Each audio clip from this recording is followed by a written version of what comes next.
wider, still a Mini, 2017 Mini Countryman first drive. Think of the 2017 Mini Countryman as the brand's to hell with it moment.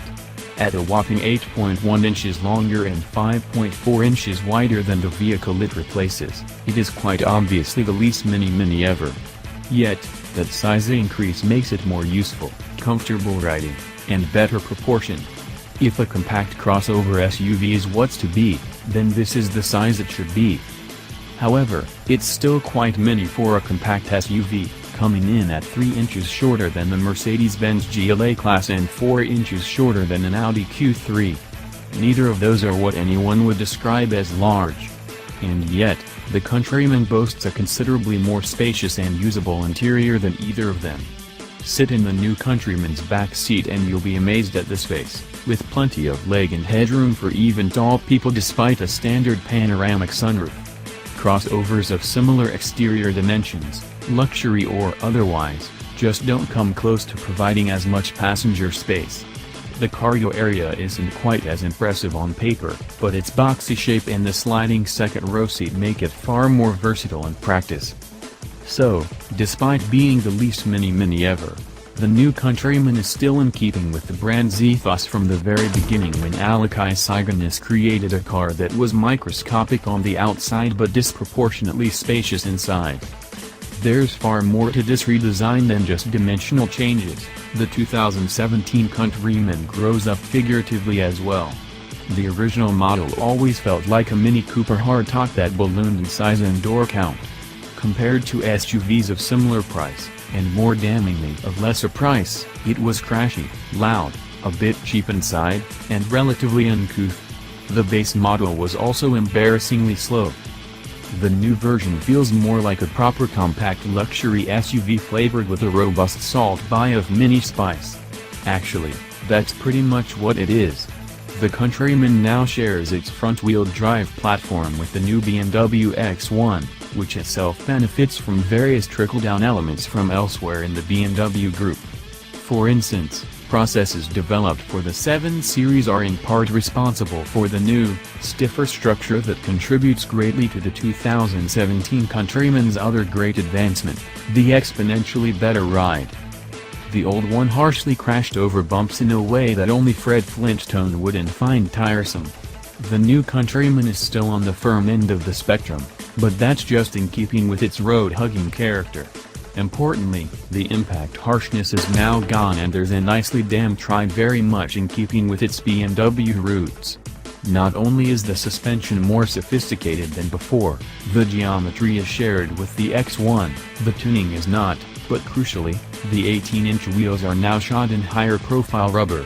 You can also get non-run flat tires and a compact spare to smooth things out further.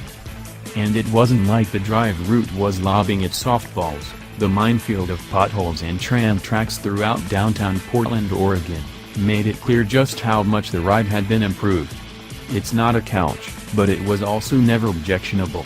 Happily, it also doesn't negate that quintessential Mini driving feel. Our pace may have been dulled by rain and snow around Portland and Mount Hood, in early March, who'd have thunk? But the Countryman still boasts responsive steering, flat cornering responses, and a general nimble feel that won't be confused for any other brand. It's lost some of its starty, vaguely go-kartish feel, but then so has the rest of the Mini lineup. Selecting the sport mode sharpens responses, increases steering effort, and firms up the suspension should you opt for the dynamic dampers, but in the Cooper S model we don't think you'll be reflexively turning it on at startup. The base Cooper model might be a different story. The Countryman once again shares its engine lineup with the Cooper hardtop, albeit the new BMW developed turbocharged units. Unfortunately, the 1.5-liter turbo inline 3's 134 horsepower and 162 pound-feet that proved to be so sprightly in the Cooper hardtop just aren't enough in the 3,330-pound Countryman, or 3,510-pound all-wheel drive Countryman all-4. Many says that the Countryman will actually, perhaps counterintuitively, be more popular than its other, smaller models in urban and densely packed suburban areas, just like Portland, where customers are more likely to have one car and thus need it to be more functional. If that's the case, the base Cooper engine might be sufficient if all you're going to do is putter around town. However, with two sizable people aboard, the base Countryman struggled to get up to speed, and flooring it up an incline really didn't accomplish much. Opting for sport mode was needed just to keep the small three-banger on its toes around town. The Cooper S and its 2.0-liter turbo inline-4 is therefore highly recommended, as its 189 horsepower and 207 pounds-to-foot produce acceleration in keeping with the segment and the Countryman's price tag.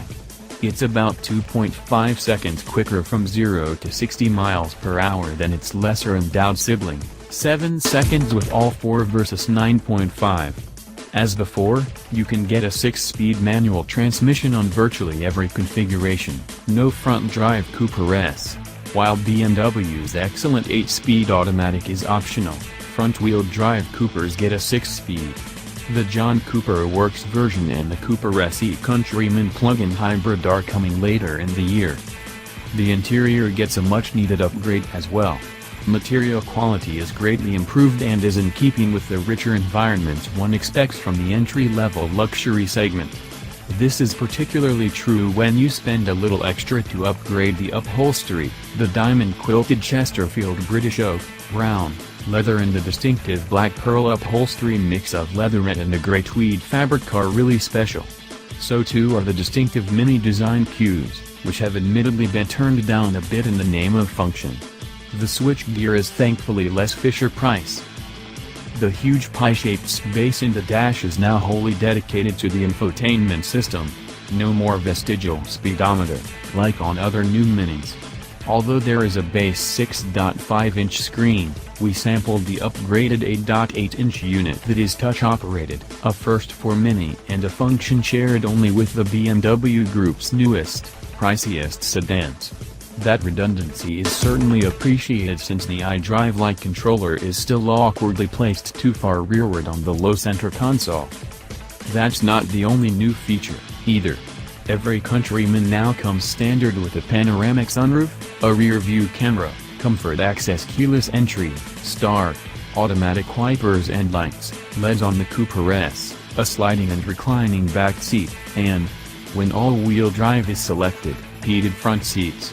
A power driver's seat is finally now available as an option. That feature content helps align it better with those aforementioned compact luxury SUVs, but with the exception of the similarly priced Audi Q3, the Countryman is the better deal. A comparably equipped GLA or X1 would be about $4,000 more, give or take a few $100s. The more powerful and spacious X1 may be worth that premium, but the GLA most definitely is not. Of course, one has to question the value proposition of this entire compact luxury SUV segment. The new 2017 Mazda CX-5 is about $8,000 less expensive than a comparable Countryman S despite being considerably bigger, just as quick, and, possibly, more fun to drive. Yet, any Mini fan will tell you there's more to their beloved brand than just figures on a spreadsheet. And for them, the 2017 Countryman should most definitely make the grade.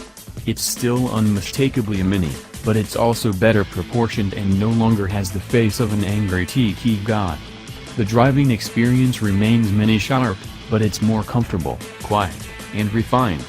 There are still plenty of quirky features, toggle switches, but those devoted to comfort, convenience, and safety have increased. And, quite importantly, it remains customizable.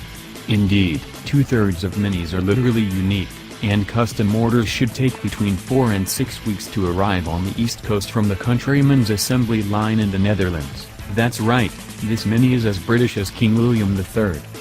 So it might not be that Mini, but this Mini is nevertheless a substantially better vehicle than the one it replaces and actually one of the strongest contenders in a segment that's only going to get more popular.